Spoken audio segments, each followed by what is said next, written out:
Howdy SEO Muzz fans, welcome to a very special edition of Whiteboard Friday. I am joined today by Will Critchlow, founder, director of Distilled, now in 3 cities, New York, right. Seattle, London, my God, 36, 37 people That's right. at Distilled. Yeah, very exciting.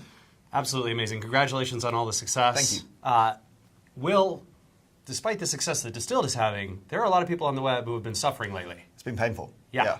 So what we're talking about today is this brilliant idea that you came up with, which is essentially to replicate Google's Panda Questionnaire, send it out to people, and help them essentially improve your site, make suggestions for management, for content producers, content creators, for people on the web to improve their sites through this same sort of search signals that Panda's getting. That's right. And so I would say, well, actually, the core thing of this, what I was trying to do, is persuade management. This isn't necessarily about things that we as internet marketers don't know. Like, we could look at the site and just tell people this, but that doesn't persuade a boss or a client necessarily. So a big part of this was about persuasion as well. Okay. Yeah. But so background, I guess, I mean, people probably know, but Google gave this questionnaire to a bunch of, I think they used students mainly, to assess a bunch of websites, then ran machine learning algorithms over the top of that so that they could algorithmically determine Take the a bunch answer. of metrics from maybe That's right. user and usage data, from possibly linked data, although it doesn't feel like linked data, but certainly All kinds of on-site stuff. analysis, Yeah. Social signals, whatever they've got, run these over these pages that had been marked as good or bad, classified some way by Panda Questionnaire takers, and then produce results that would push down the bad ones, push up the good ones. That's right. And we have Panda, which changed what, 12% of search results In the US, approximately yeah, in the something US. like that, yeah. And possibly more. And repeatedly now, right? The Panda 2 point whatever, and so forth. So yeah, and of course we don't know exactly what questions Google asked, but Did you try to find out? obviously, no luck yet. But I'll let you know if I do. But there's a load of hints, and in fact, Google themselves have released That's a true. lot of these questions. Right. That, Yep. They talked about it in the Wired article. They did. There have been some that have come out on Search Engine Land, I think, as well. There have been some that come out on Twitter. People have referred to different kinds of questions. Interesting. So you took these and aggregated them. Yeah. So I just tried to pull, and I actually ignored quite a chunk that I found because they were hard to turn into questions that I could phrase well for the kinds of people I knew I was going to be sending this questionnaire to. Maybe I'll write some more about that in the accompanying notes. Okay. But I basically ended up with some of these questions that were easy to have yes/no answers for anybody. I could just send them to a URL and say yes or no. Interesting. So basically, I have a list of page level and domain level questions that I ask my survey takers here. Yep. I put this into a survey and I send people through some sort of system. We'll talk about Mechanical Turk in a second. Yep. And then essentially they'll grade my pages for me. I can have dozens of people do this, and then I can show it to management and say, see, people don't think this is high enough quality. This isn't going to get past the Panda filter. That's right. You're in jeopardy. So the first time I actually did this, because I wasn't really sure whether this was going to be persuasive, or useful even. So I did it, threw a questionnaire together, sent it to a small number of people, got really high agreement. Like, out of the 20 people I sent the questionnaire to, for most questions, you'd either see complete disagreement, complete disarray, basically people saying don't know, or you'd see 18 out of 20 saying yes, or 18 out of 20 saying no. Wow. And with those kind of numbers, you don't need to ask 100 people or 1,000 people. Right. You're like, no, That's statistically valid. Yeah, this is looking like people think this. People think this article contains obvious errors. Right, exactly. So. And so I felt like straight away that was quite compelling to me. So I just put it into a couple of charts in a deck, took it into the client meeting, and they practically redesigned their category page in that meeting because the head of marketing and the CEO were like, okay. Yeah. That's fantastic. So let's share with people some of these questions. And they're simple, right? Dead simple. So what are the page level ones? So page level, I basically, what I would do is typically find a page of content, a good page of content on the site. Okay. And Google may well have done this differently, but all I did was say, find a recent, good, well-presented, nothing desperately wrong with it, versus the rest of the content on the site. Okay. So I'm not trying to find a broken page, I'm just trying to say, here's Give me a page. something average and representative. Right. So from SEO Moz, I would pick a recent blog post, Okay. for example. Great. And then I would ask these questions. And the answers were yes, no, don't know. Gotcha. That was what I gave people. So would you trust the information presented here? Makes tons of sense. Okay. Yep. Yeah, straightforward. Easy. Is this article written by an expert? And that is deliberately vaguely worded, I think, because it's not saying, it's not, are you certain this article is written by an expert? But it equally doesn't say, do you think this article, like, people can interpret that in different ways. But what was interesting was, again, high agreement. Wow. So people would either say, yes, I think it is, or if there's no avatar, there's no name, there's no, like, I don't know. I don't know. And we'd see that a lot. So is this article written by an expert? Interesting. Does this article have obvious errors? And I actually haven't found very many things where people say yes to this. Gotcha. So, and this doesn't necessarily mean grammatical errors, logical Again, errors. It's open to interpretation. But as I understand it, so was Google's. So, and there are some of these that could be very easily detected algorithmically. If you're talking spelling mistakes, then obviously they can catch those.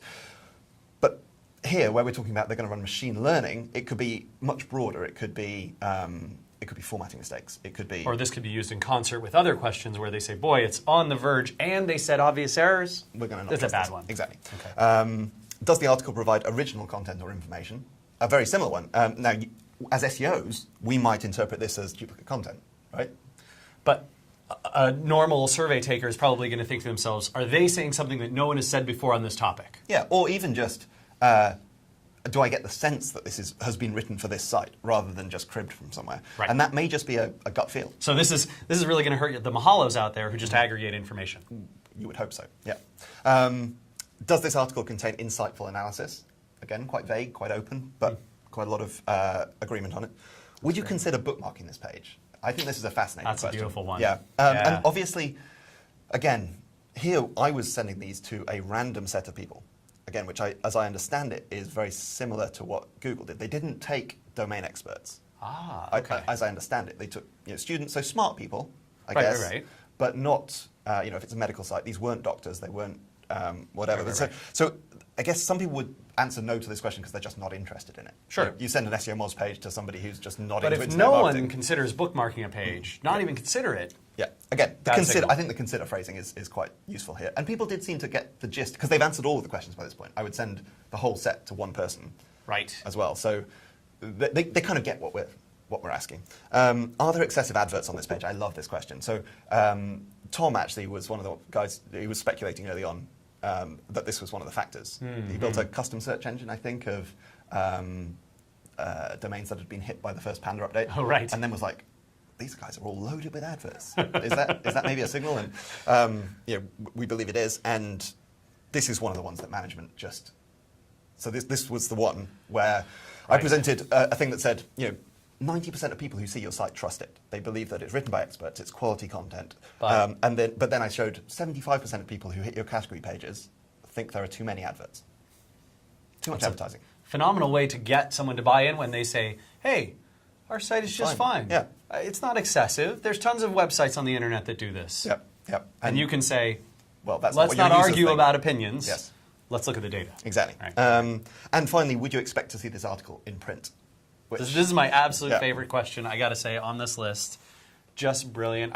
I wish everyone would ask that of everything that they put on the internet. So that you have a chart that you published recently that was the excessive returns from exceptional content. Yeah. The great or good content is Mediocre at this point, yes, in terms of value. and good is good, but exceptional actually it's kind of exponential. And I think that's a question that really gets at Well, that. and what's great about this is that all of the things that Google hates about content farms, all of the things that users hate about, not just content farms, but content producers who are low quality, who are thin, who aren't adding value, you would never say yes to that. No. Like what magazine is going to go through this effort? Or Forget it. Yeah. But you can also imagine that lots of great pieces, lots of authentic, good blog posts, good visuals, that could totally be in a magazine. Yeah, absolutely. And I should mention that I think there's some caveats needed here. You shouldn't just take this blindly and say, I want to score 8 out of 8 on this. Right. There's no reason to think that a category page should necessarily be capable of appearing in print. Or bookmark worthy. Yes, exactly. Right. So take it, understand what you're trying to get out of this, which is data to persuade people with, typically, I think. So, Love it. So last set of questions here. We've got some at the domain level, just a few. Which are similar. And again, so the process, sometimes I would send people to the homepage and then ask them these questions. Sometimes I would send them to the same page as here.